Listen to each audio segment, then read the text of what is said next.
Welcome to the Egg Whisperer Show, a program exclusively designed to promote reproductive health awareness and discuss fertility preservation options. Here is your host, the Harvard-educated fertility specialist, Dr. Amy. She's known as the Egg Whisperer. Fertility expert Dr. Amy Abazadeh. And you have yet another success story Just launched by an East Bay fertility doctor.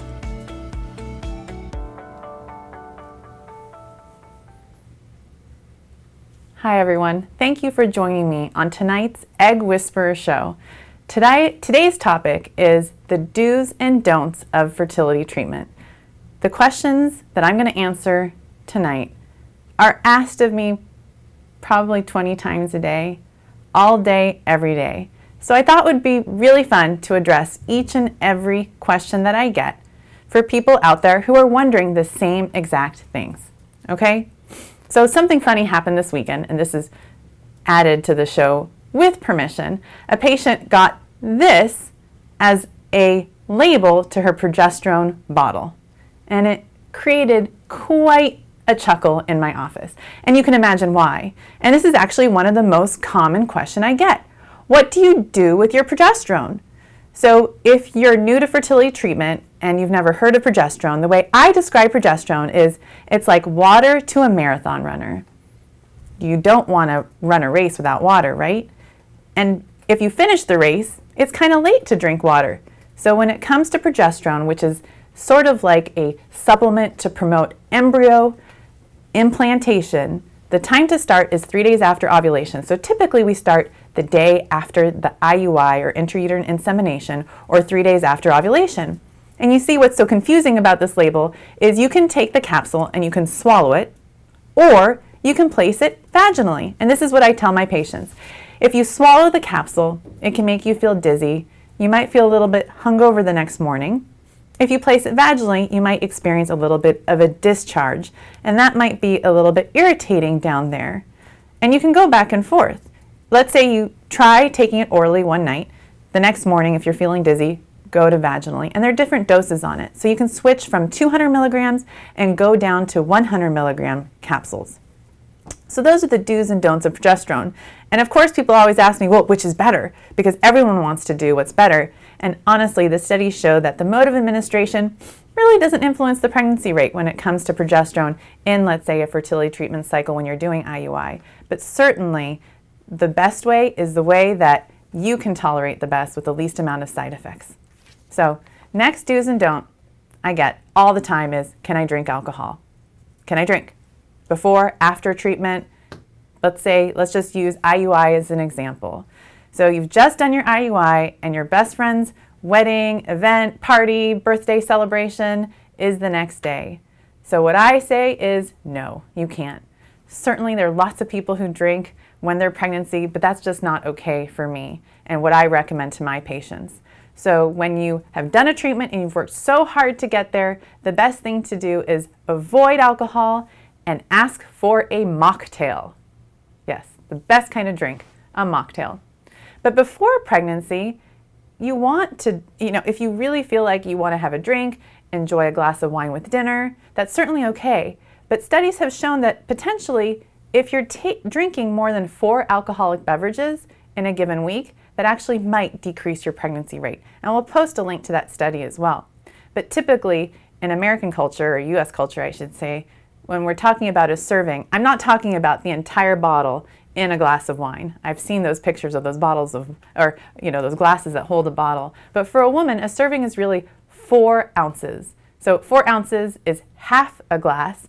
And if you're having, let's say, 4 of those, spread out over the week, it's okay. But what you'll hear me say is don't get your sperm drunk, and certainly don't get your eggs drunk either. And the other thing I'll point out is binge drinking also isn't good for fertility. That's been shown in many studies. So this is a cute doggy with a fake nose. We kind of look like we might be related, don't you think? Well, anyways, when it comes to a stuffy nose, a cold, a cough, I get these questions all the time. And we're coming up on flu season now. People always ask me, I feel a cold coming on, my nose is really stuffy, what should I do? So what I tell my patients is a saline nasal spray, totally fine. A humidifier with, let's say, Vicks drops or Vicks Vapor Rub on your chest, also fine. Lots of rest. Tylenol is actually okay. And then Robitussin for cough. I also tell my patients it's okay, especially depending on where they are in their cycle, to take claritin or zyrtec during the day if you're really, really stuffed up, or Benadryl at night. But please, my recommendations may not be the recommendations that are best for you. So it's really important that you talk to your personal physician about what your do's and don'ts are based on your medical situation. So the next thing is Botox. Yeah, this little animal might need a little bit of Botox. And you can see, I don't do Botox. My eyebrows are moving. Hopefully not for long. I'm going to be throwing a Botox party very soon at my house in September. No, I'm not. Maybe I am. You'll have to wait and watch in October to see if my eyebrows move then, because they're certainly moving right now. But Botox is a question I get all the time. Should I do Botox? When's the last time I can do Botox? And this is the thing. Botox is totally fine. It doesn't hurt your fertility. It's very localized in your skin. It doesn't spread systemically. It's usually frowned upon to cause pregnant women pain. So, if you happen to do Botox and didn't know you're pregnant, it's actually not going to hurt your pregnancy. But typically, if you're going to do it, it's okay to do it before you get pregnant. So if you're doing fertility treatment and you want to do one last Botox treatment, that's okay. The next thing is coffee. And there was a really nice article this week about Starbucks. And I can tell you, when I read that article, it made my Starbucks coffee taste very, very good. And that's how Starbucks, even for their part-time employees, gives them $20,000 towards fertility treatment. So I thought that was really special, made my coffee taste really, really good, and made me think, everyone asks me about coffee. I probably get asked about coffee 3 to 4 times per day. Can I still drink coffee? How much is too much? And we're going to post a link about, which drinks have how many milligrams of caffeine, so you can see how much you're actually taking in. I tell my patients to drink, not to drink, but if you want to drink your coffee, it's actually totally okay. There have been very, very large studies looking at women, almost 48,000 who've gone through fertility treatment, to look at their IVF pregnancy rates, and there's no decrease in pregnancy rate when it comes to caffeine consumption. However, you are what you drink, you are what you eat. And there have been studies that while they show that the pregnancy rate is no different, you can actually measure caffeine levels in the follicular fluid around the eggs. So that made me think, well, maybe limit your consumption for sure, and that's what I tell my patients. But I typically tell my patients 1 to 2 caffeinated beverages per day. And in pregnancy, in the beginning of pregnancy especially, you're feeling really, really tired. So consider switching to half calf, half decaf. And then the other thing that happens in pregnancy is you feel insomnia at night. So you have to be really, really, really, really careful about what you drink. Because if you're drinking just a little bit of coffee, especially if it's in the afternoon, that can just make it so that you have a really hard time sleeping the rest of the night. So a little bit of coffee every day can help your mood, help your metabolism, especially when you're not feeling so energetic, being on all the hormones that you're on. So don't feel guilty for picking up that cup of coffee in the morning before you head out to work, head out to the clinic, before you start your day. So the other thing that will happen when you're on your fertility drugs is things might slow down. And when I say slow down, I mean your bowels. So when you're taking the fertility drugs, your ovaries are a little bit swollen, and so that pushes down on your bowel, and then maybe it's harder to go poop every day. Okay, we're going to talk a little bit about poop right now. Okay, just a little poop talk. So when you're, let's say, doing your egg retrieval for your IVF cycle, and the anesthesiologist gives you anesthesia medications, that can slow things down as well. And if you're taking pain medication, let's say something with hydrocodone in it, that can also constipate you. So medications to take when you're feeling a little bit constipated that are totally safe are things like Colace, Miralax. There are certainly foods that you can eat, let's say foods that are higher in fiber, like prunes. But Miralax, Colace, I often tell my patients to start Colace while they're in treatment or getting closer to their retrieval, and then around their retrieval and a little bit later, so that you're not having a poop emergency when everything has slowed down. So the next thing I want to bring up is the dentist chair, the dentist office. Well, who doesn't want an excuse to avoid the dentist? Well, I love my dentist. I think she's fabulous. She's super fun, easy to talk to, and she really does painless dentistry. But I know that a lot of people still dread going to the dentist, but it's really important to get your teeth cleaned every 6 months. Studies have shown that taking care of your gums and your dental hygiene can actually decrease risk of preterm labor and preterm delivery. That's wild. So when it comes to going to the dentist, you certainly can. A lot of dentists will have a form that they'll send to me that says, is it okay if your patient is having this type of dental work? Can she have Novocaine? The answer is yes. You can use local anesthetics for procedures. And there are a lot of pregnancy-safe, fertility-safe antibiotics that you can take as well that will not interfere with your growing embryo, either before treatment or once you are pregnant. So the next thing is exercise. How much exercise can I do? And it really depends on the person. So if you're someone who has a really, really low BMI, and when I say really low, I mean less than 20, let's say your uterine lining is on the thinner side, maybe you're having a hard time ovulating regularly every month, well, perhaps cutting back on your exercise and doing more, I would say, low impact activities, avoiding things like running, maybe considering yoga, walking, hiking, swimming, things that are less high impact that might be better for your fertility. So if you think about being out in the wild and you're being chased by a lion, you don't want your body to all of a sudden go into survival mode, right? You want your body to go into nesting mode and to send signals to your uterus to let that embryo kind of snuggle up and stick and grow. So think about doing more fertile exercises. I joke around and I say to my patients, imagine you're an 85-year-old woman, I'll just say 95-year-old woman, because I'm hoping that when I'm 85, I'll be, running around, but maybe when I'm 95, I'll have, joint pains, maybe I'll need a hip replacement. So I say, imagine you're that kind, that's what you're doing right now, and those are the exercises that you should be doing. So lots of strolling, enjoying nature, especially when you're in the cycle, doing your fertility drugs. But when I make a fertility plan for my patients, I often tell them, okay, so now that I'm seeing you on this day, this is how your ovaries look. From here on out, I want you to avoid high impact exercise. So be sure to ask your doctor if it's still okay to exercise while you're going through the process. So the next thing is food. What should I eat? What can I eat? What can I eat to make, myself more fertile? Well, first of all, look at your body size. Look at your medical issues. Do you have problems with hypertension, high blood pressure, which is hypertension, high blood glucose? Let's say you have PCOS. If you have any of those, let's say, metabolic issues, then perhaps considering a more paleo-type diet would be better for your fertility. But in general, eating low carb, high protein, high veggie, and there are lots of nutritionists out there, and there's actually a great book as well called The Fertile Kitchen. So that's a really nice cookbook if you want to cook and look at recipes that can promote your fertility. So my recommendation is don't try anything new or exotic or anything that might upset your stomach. And then acupuncture certainly can kind of look at your body chemistry and tell you what they recommend. And a lot of times the recommendations for, let's say, warm foods or eat the core of the pineapple to decrease inflammation, a lot of those recommendations come from Eastern medicine practitioners. And I can tell you they've been doing this for thousands of years, and I do like to listen to those recommendations. So the next question I get is, can I travel? Can I go on an airplane? And so I put this picture up because this is why I tell patients to reconsider. Airplanes are really, really crowded. So if you're on an airplane with 200 people, and if there's one person on the airplane that has a flu, the person who's going to get the flu is now the person who is pregnant.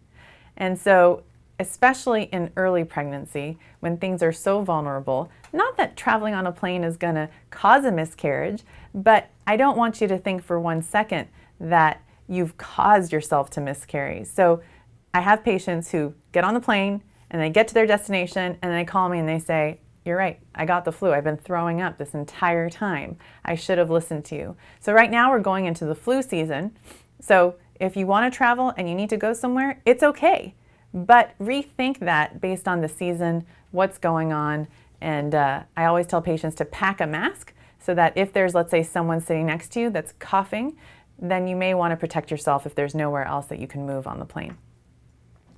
So now Hair coloring, that's a question that I get all the time. Can I dye my hair? So my rule about hair dye and salons in general is this. When you walk into the salon, do you get a headache? So I know that I've been in salons before where I walk in and I feel like it's not very well ventilated and I start feeling a little bit dizzy. So that's number one. So make sure you're going into a well-ventilated salon. And I typically recommend to my patients that it's okay to get your hair treatments done before, let's say, your embryo transfer. But I like patients to wait through the first trimester and not do any hair dyeing until they're past the first trimester. So the next thing is immunizations. So if you're going to take a big trip, what are you going to do? You're going to talk to a travel doctor perhaps and get all the immunizations you need. Well, same thing in pregnancy. So before a woman gets pregnant, we want to make sure that she's immune to things like German measles, chickenpox, but the last thing you want to do is get these vaccines in pregnancy. But you can get, let's say, the chickenpox vaccine a couple months before pregnancy. You can get the rubella vaccine a month before pregnancy. But the things that you want to avoid in pregnancy are those, as well as, let's say, the shingles vaccine and the nasal influenza vaccine. So before you get a vaccine, kind of ask yourself, where am I in my cycle? Is it safe for me to do this right now? Before you do it, and certainly make sure you're immune to the things that you need to be immune to, because if you're exposed to some of these things in pregnancy, it actually could cause harm to the growing fetus.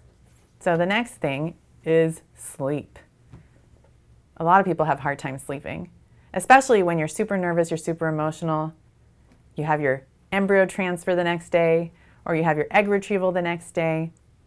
Well, it's okay to take things like Tylenol PM, and if you're feeling super, super anxious, it's okay to take other things like perhaps Valium. I prescribe Valium before the embryo transfer, and so many of my patients have that medication, and they'll take one, let's say, the night before the egg retrieval so they can get a good night's sleep, or they'll take one 3 hours before the egg retrieval if they have a lot of anxiety about medical procedures. But try to have a normal circadian rhythm as much as you can. If you're someone who works the swing shift, maybe try working the day shift as you're getting closer to these really, really important procedures.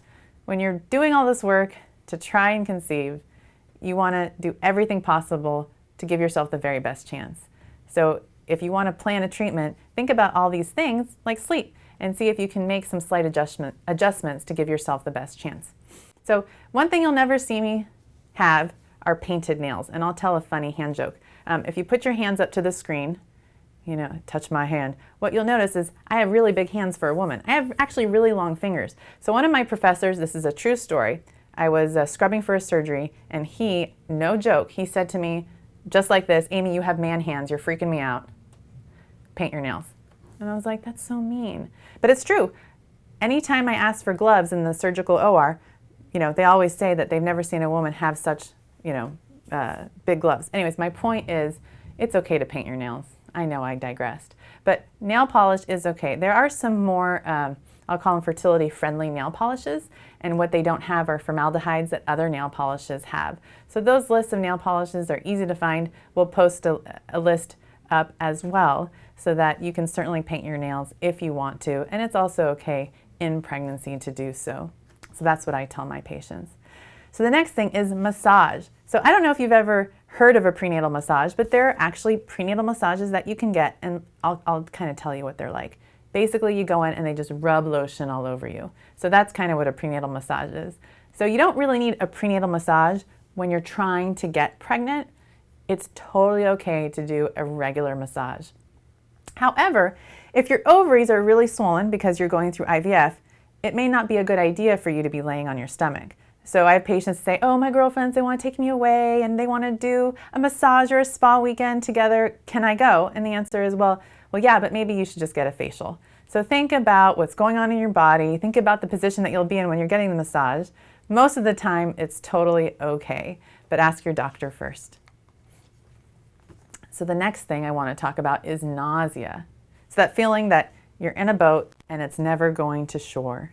So some people are very sensitive to medications like even birth control pills. So why would I talk about birth control pills when I'm sitting here talking about the do's and don'ts of fertility and treatment? Give me a second.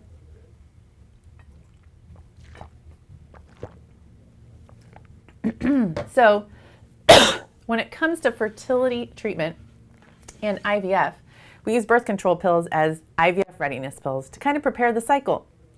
But these medications, I'm aware, can cause people to have a lot of side effects like nausea. So one of the things that you can do for nausea is acupressure and acupuncture. It actually can work, and that's one of the best reasons to stay with your acupuncturist, especially in the first trimester. I find that my patients who do acupuncture do a really, really good job in the first trimester, and they actually need less nausea medication or anti-nausea medication than patients who don't do acupuncture. So some of the medications that you can use during your fertility treatment for nausea are prescribed medications similar to like Zofran, Compazine, or Reglan. But once you're pregnant, there's a more pregnancy-safe alternative called diclegis. It's basically Unisom and high-dose vitamin B in a really, really tiny capsule so that you can take it with less nausea. And there are other ways to deal with nausea too. For example, rather than swallowing a pill, you can place the pill in the vagina. I do own the website farmgina.com. One day, someone will want to buy it from me. I don't know when that day is going to be. It's probably not going to be today. But I might have given someone an idea out there. So call me and we'll talk, okay? So the next thing I want to talk about is pain, okay? So it's not unusual to have pain, for example, when you have a period. So patients ask me all the time, they say, Amy, my period has started, I'm ready to start meds, and I'm having a really painful period right now. And I say, well, you can take Advil, you can take Tylenol. Why avoid these medications? You can certainly take them. But I think a lot of people are scared. They say things like, well, I'm just scared it's going to hurt my egg quality, or I'm scared it's going to interfere with the pregnancy and cause a birth defect or something like that.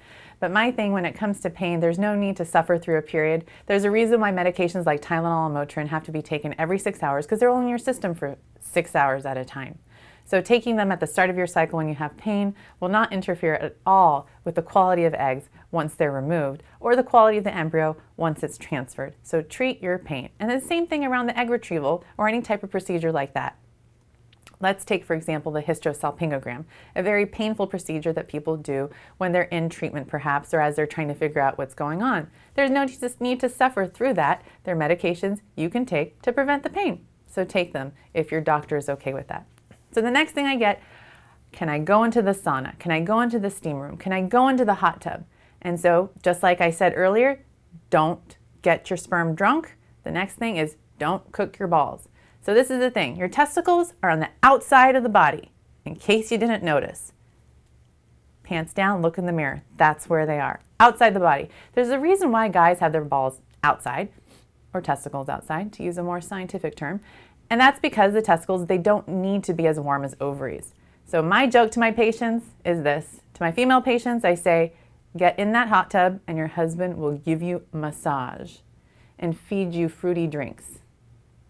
And then once you're pregnant, I don't know that you should switch, but he can jump in the hot tub and then he can still massage you. Maybe you can stick your feet up and he'll massage your feet while he's in the hot tub, something like that. So while the sauna sounds like a good idea, you should stay out of it until you're pregnant, and that's just for guys. So the next thing is sex. Can I have sex? When can I have sex? Can I have sex now? How about now? How about now? How about now? Why can't I have sex? Or you wanted me to have sex? Very commonly asked question. So let's talk about it. When it comes to sex, it's really an individualized recommendation. So let's just say we're doing an IUI cycle. So if the sperm count is average to good, what I tell patients is please continue to have sex and have sex the night before your follicle check appointment with me. And then when you come in, I'll take a look at the ovaries and then tell you whether you should continue to have sex or wait or abstain until the insemination procedure. And people are sometimes confused by that because they're so used to thinking about a semen analysis and a sperm test and you're supposed to abstain 3 to 5 days. And what I say to people is, look, if the sperm count is normal, every time you ejaculate, the sperm count will continue to be normal. The volume may not be as high, but that's okay. We'll still have enough for the insemination. Reasons not to have sex would be if there are issues with erectile dysfunction, if there are, let's say, issues with the motility and the count and the volume, then perhaps waiting 3 to 5 days before the insemination appointment would be the best way to go. And how about when you're doing IVF? So it wouldn't be dangerous, in my opinion, to get pregnant let's say if you're about to do an egg retrieval and let's say there was an escapee egg. However, if you're someone who potentially has the possibility of ovulating many eggs, then perhaps you shouldn't be intimate. So for example, let's say you're going through IVF and there's a potential of 3 to 5 eggs that your doctor could retrieve. I would actually tell the male partner, go ahead and you guys can be intimate before the egg retrieval. That would take care of the 3 to 5 days of abstinence, and I'm not particularly worried that someone will get pregnant in case there's an egg that actually made it to the tube, the fallopian tube, not the test tube. And then after transfer, let's say you're getting ready for the embryo transfer and you're on all these medications. Everyone wants to know, can they have sex before the transfer? Well, depending on the protocol, you most likely will not be ovulating before your embryo transfer unless you're doing something called a natural cycle transfer. Sex, however, is not dangerous before a transfer. But if you're placing medications vaginally, for example, there's a medication called endometrin. It's like Vagiseltzer. I did just say that. So once you place the capsule in the vagina, it can cause a really leaky, and I'll just be honest, it's just disgusting. I mean, it's just like white and frothy and totally gross.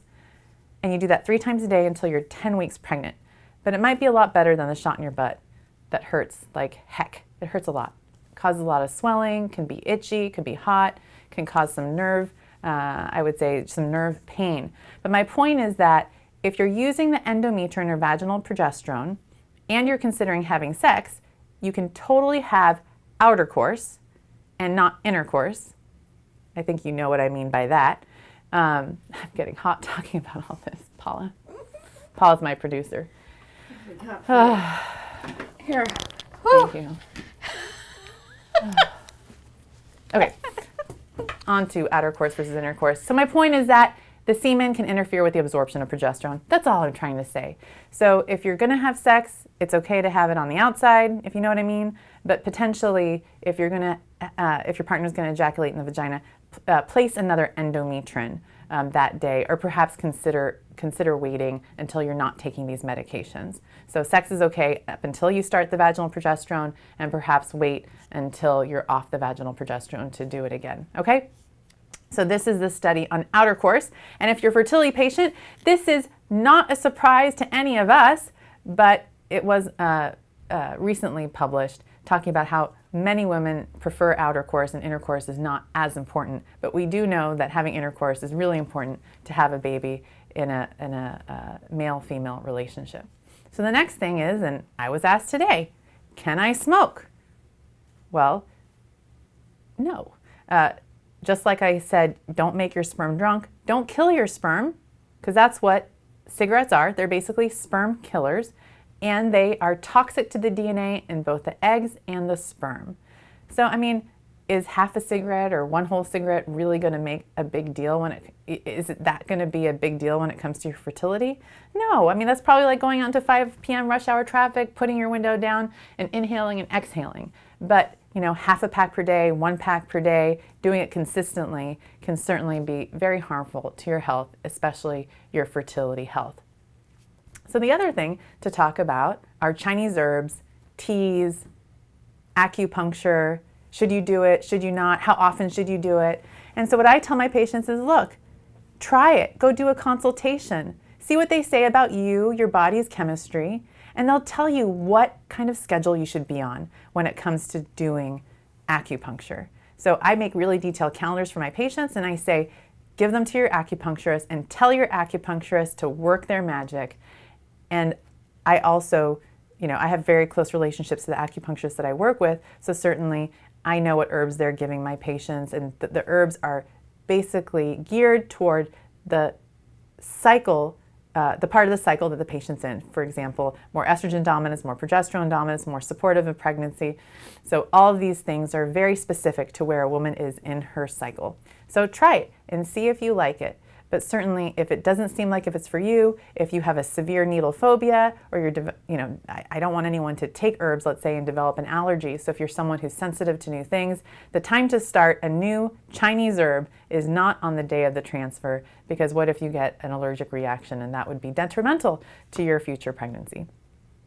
So that's me in a yoga pose. I was doing that yesterday with my yoga instructor. No, I can only dream. Wouldn't that be really cool? I mean, I look at these things and I'm like, how do they do that? And if you're going through an IVF cycle, you don't want to do that. I mean, I just imagine that your ovaries would be in your throat and you might want to throw, no. You know, if you're that fit, it's totally okay to continue being fit through your treatment. And yoga, gentle stretching is definitely okay. So patients ask me, is it okay if I do yoga? I say, absolutely, it's okay.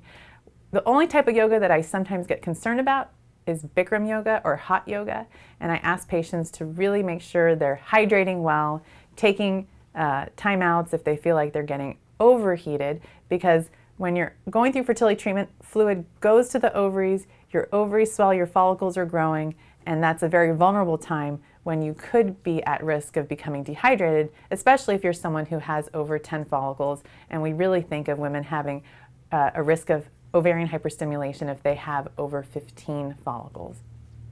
So the other question I get all the time, and this seems like a silly question. Well, there's no silly question to me. Stairs. Can you go up the stairs? How many times can you go up the stairs? So this question often comes to me after someone's embryo transfer. So once you've done an embryo transfer, you want to do everything possible to give your embryo the very best chance of implanting.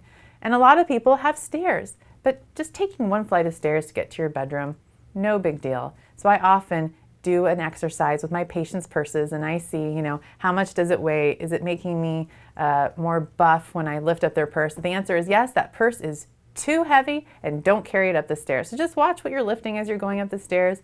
Watch your balance. You don't want to fall up or down the stairs. I don't know who falls upstairs, but you know what I mean. But you certainly don't have to be carried up the stairs. So just the 2 to 4 days after an embryo transfer, that's where an embryo is snuggling up and sticking and growing. So whatever you can do to promote that, do it. And then after that, if you need to go up the stairs more often, it's totally okay. If the elevator at work isn't working, totally okay to take the stairs once in a while. So the next thing is, we talked about airplanes. What about traveling? And my recommendation is traveling is okay, but I'm always super sensitive about Zika infected areas like Mexico, India, Africa.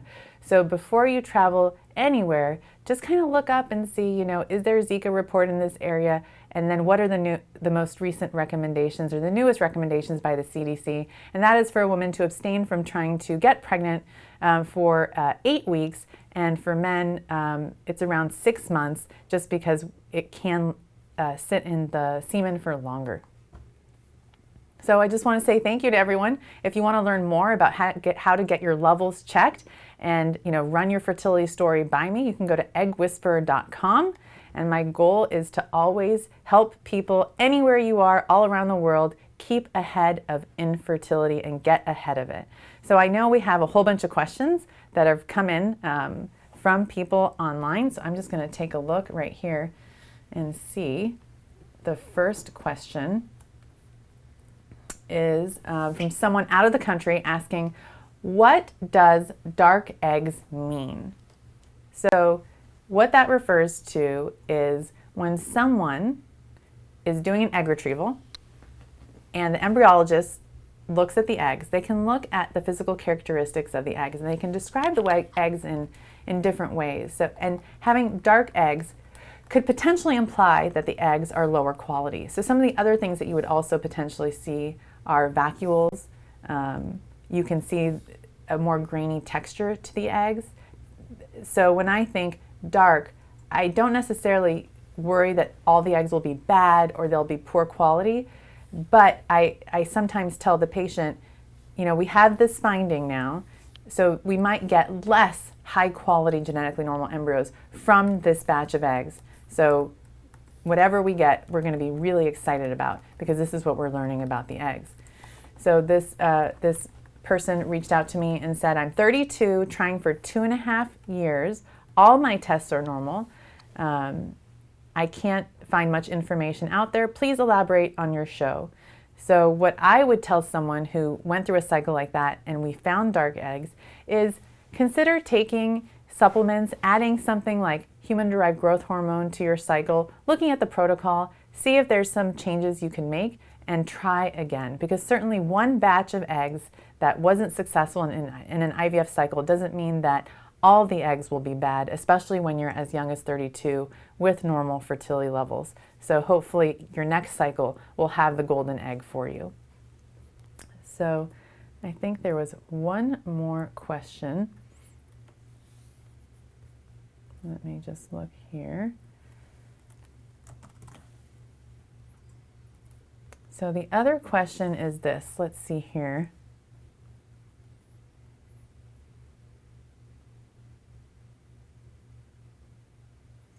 Okay, so I'm 42 years old. I'm trying to conceive on my own. I also worry in terms of not wanting to waste time and energy. I'm trying home insemination kits. Is there a detox kit you might recommend to try to flush a system that might help in the event a toxin overload might be hindering fertilization? So I think this brings up a really good point about how the environment can affect our fertility. I don't do toxicity testing, but there certainly are great doctors out there that do. When the show's over, I'm going to post a link to a local doctor who does toxicity testing, looking at things like uranium, arsenic, lead, and then based on the levels, you can then do a special detox for that. In general, what steps can be taken to increase the odds of conception dietary-wise?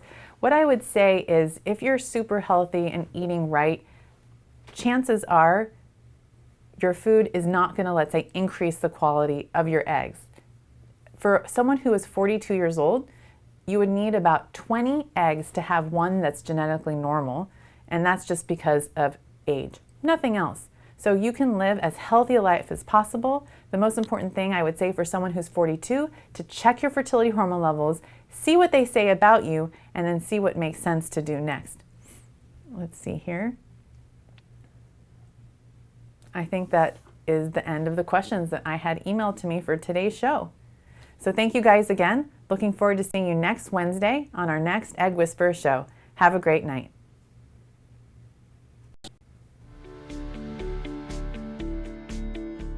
Welcome to the Egg Whisperer Show, a program exclusively designed to promote reproductive health awareness and discuss fertility preservation options. Here is your host, the Harvard-educated fertility specialist, Dr. Amy.